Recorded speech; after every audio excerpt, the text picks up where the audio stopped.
నా ప్రియమైన బిడ్డా, నా మాటలు జాగ్రత్తగా ఆలకించుము. నేను ఎన్నిసార్లు చెప్పినా నీవు అర్థం చేసుకోవడం లేదు. ఎందుకని? నేనంటే లెక్కలేదు, నేనంటే భయము భక్తి లేదు. నీవు ఇలాగే ఉంటే పరలోక రాజ్యము నీవు రావడానికి చాలా కష్టం అవుతాదని నీకు అన్ని విషయాలు ముందుగానే చెప్పాను. అయినా నీవు అర్థం చేసుకోవడం లేదు. ఇప్పటికైనా పర్వాలేదు, నేను చెప్పే మాట జాగ్రత్తగా ఆలకించుము.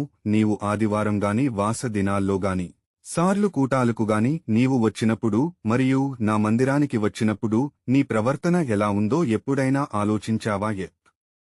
ఎప్పుడైనా గమనించావా? లేదు కదా. ఇప్పుడు చెబుతున్నాను, జాగ్రత్తగా ఆలకిస్తావా? నీవు మందిరానికి గాని ప్రార్థనలకు వచ్చినప్పుడు నీ సెల్ ఫోను స్విచ్ ఆఫ్ చేసుకుని రమ్మని చెప్పాను. అయితే నీవు ఏమి చేస్తున్నావు అంటే స్విచ్ ఆఫ్ చేసుకోకుండా మందిరమునకు ప్రార్థనలకు వచ్చి కూర్చుని దిక్కులు చూస్తూ ఉంటావు. అలాగే సెల్ ఫోను ఓపెన్ చేసి WhatsApp, Instagram, ShareChat, Twitter, Messenger, Facebook ఇంకా రకరకాల యాప్లు ఓపెన్ చేసి చెడు వ్యసనాలు చూస్తూ ఉంటాడు. నీవు మందిరమునకు వచ్చినప్పుడు ఇలాంటివి చేయవద్దని పదే పదే చెప్పాను. నీవు వినడం లేదు. మీ ప్రవర్తన బాగోలేదు. బుద్ధిహీనులు అర్పించినట్లుగా నీవు దేవుని సన్నిధికి వస్తావు, దేవుని మాటలు ఆలకించవు. దుర్మార్గు పనులు చేస్తూ ఉంటావు. వాళ్లతోటి వీళ్లతోటి మాట్లాడుతుంటారు. నా బిడ్డగా నీకు తగదని చెప్పాను.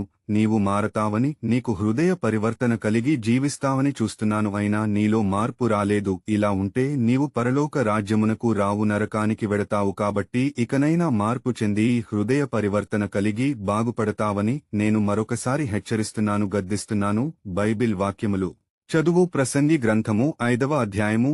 నీవు దేవుని మందిరమునకు పోవునప్పుడు నీ ప్రవర్తన జాగ్రత్తగా చూసుకోనుము. బుద్ధిహీనులు అర్పించినట్లుగా బలి అర్పించుట కంటే సమీపించి ఆలకించుట శ్రేష్టము. వారు తెలియకయే దుర్మార్గపు పనులు చేయదు.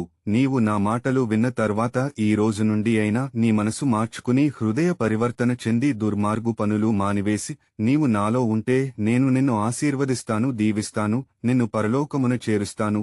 నీ ప్రభుడను దేవుడనైనా యేసయ్యను మాటిస్తున్నాను. ఆమెన్.